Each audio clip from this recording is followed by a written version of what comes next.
Hare Krishna and Gauranga. Just another wee nip out in the car for some groceries and blah blah blah, so on and so forth. Thought again we'll hope to try and share some thoughts. I've been, as always, doing increased chanting. We're now in Kartik, of course we're quite far in now. This is what, the 5th or 6th day now of Kartik. And it's been really nice so far. Somehow again there is a definite increase in mercy that comes during these special months.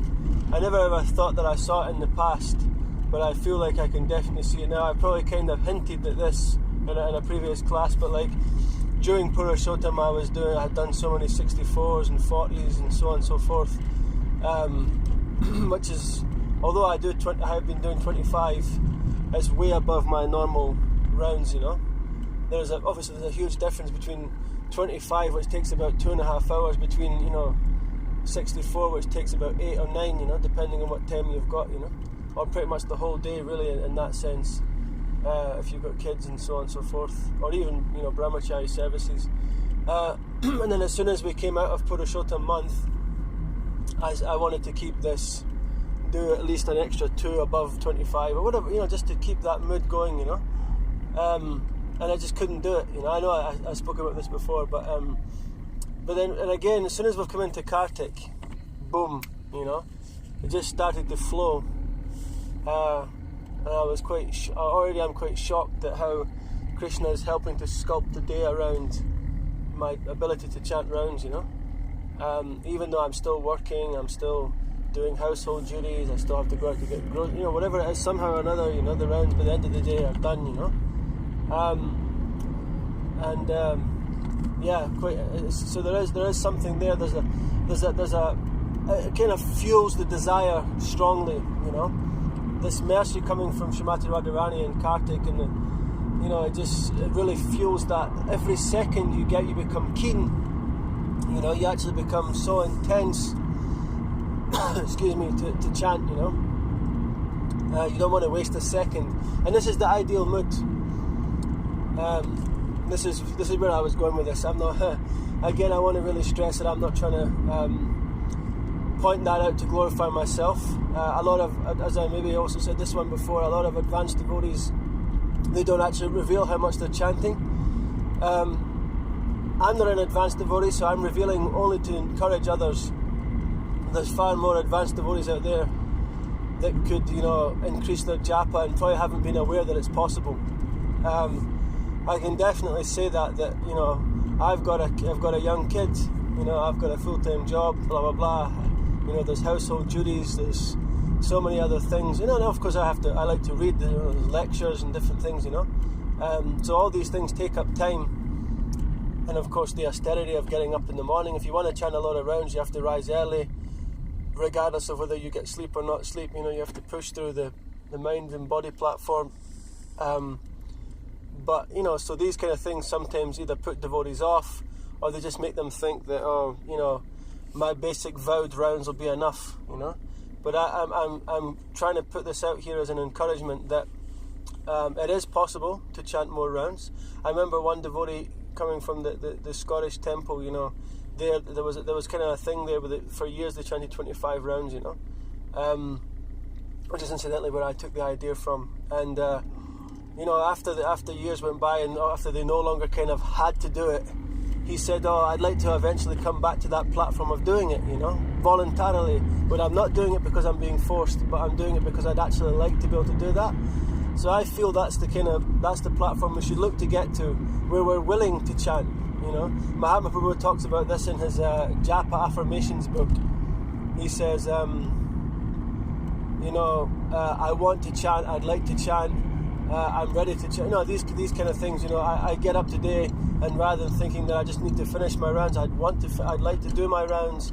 I'd like to meet Krishna in my rounds. These kind of things. And also we can see as well, actually, like, again, this thing comes up. 64. But 64 rounds is nothing, in that sense. It's a lot of rounds, okay, fine. It is a lot of surrender. I would absolutely not want to minimise that. But really though, when you think about it in the sense that you do 64 rounds once, maybe say, or twice every now and again you'll do it, on a japa retreat, or maybe on Janmashtami or some other thing, and you'll try and surrender to it. But really though, it's few and far between thing, and it's really not that much rounds once you've actually done it a few times. It seems initially on the thought of it, it just seems impossible, but it's not really that much to do, And because when you look at these lives of our acharyas, we know that Haridas Thakur was chanting 192 rounds. They worked it out that this is what he was chanting. So that's literally the whole entire day, minus maybe 2 hours or something to sleep and to do some eating or whatever it is, to do Gayatri or so on and so forth. And the other, Rupa Goswami, Sanatana Goswami, they had minimized fully all body necessity, just simply to sit there in front of, Rupa Goswami was sitting there in Radhakund just chanting all day. The sun was burning him, and Srimati Radharani herself was coming to cover his head with her, with her cloth piece, from the sari. And Sanatana Goswami was chastising him, saying, "My God, you can't sit there and do this type of bhajan, And these are real things. These are actually real. I think there's a kind of idea that comes sometimes if devotees hear these pastimes about the advanced austerities, and they think, it seems almost a bit like it's a fairy tale, but it's real. These are actually real things. I had that feeling when I was on Janmashtami, and I was fasting right to the end, obviously to the 12 o'clock. And I had been aiming for 108. I said, again, I've probably told this story a little bit, but I said that I was aiming for 108, and I ended up with 120. But that was still 6 rounds short of what Indra Prabhu was chanting every single day at near the end of his last few years. He had chanted for years in the early days of his life, in his devotional life. He had right away he went on to the concept of 64, and he was going for it. And then eventually in the later years he was doing double 64. And that's astonishing. I mean, to do 64 once, I think I've done it a couple of days in a row, and then I fell short. I think during Purushottam I did like 4 64s in a row, and then on the 5th day, time and circumstance took me away. So no matter how strong my desire, I just wasn't in the ability to do it. Whereas these devotees, they not only they had the strength of mind and intelligence and desire to put themselves in a situation where they could do it, they actually were doing it. That's the other thing. Being in Vrindavan, or being in the Brahmachari ashram, or being a sannyasi doesn't necessarily mean that you will still endeavour. You're supposed to.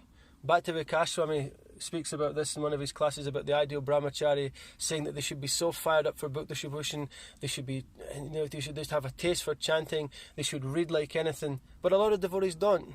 It's very sad. I used to see this myself when I would go out on Sankirtan every single day, and I would come back, and it's difficult for the Bhakti Devotees because after breakfast you have to just literally go out, start packing the car, or even if you pack the night before, you have barely time after breakfast to get ready, get get into your karmi clothes, so to speak, and then off you go. You drive out for an hour or half an hour to the spot, and then you start. There's no time for saying, well, I'll do some reading, I'll do this and that. You've got to get out there, or your devotional day is gone.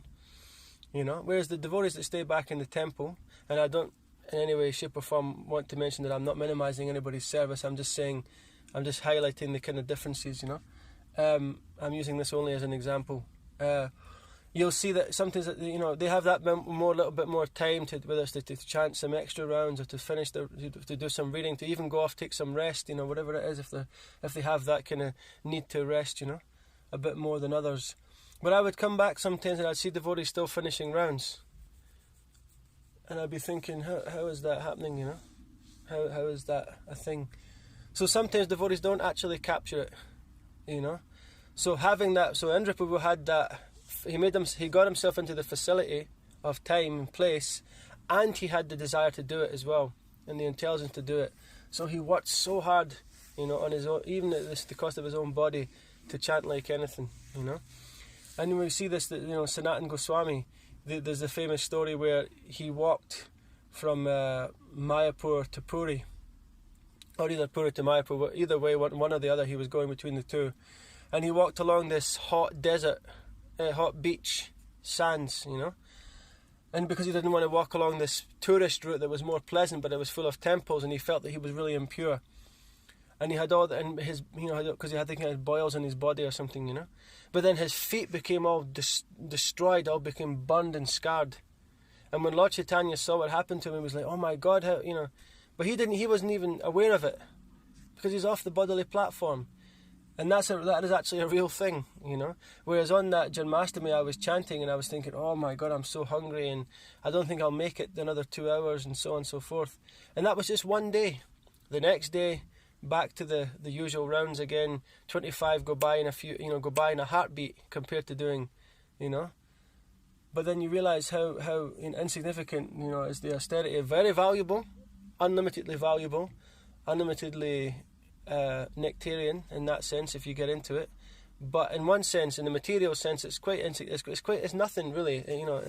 It's just that we have to realise this for humility purposes. Otherwise, we would just let ourselves fly off. You wouldn't be able to get your head in the door if you continue to think that, "Oh my God, I'm this big surrendered soul." This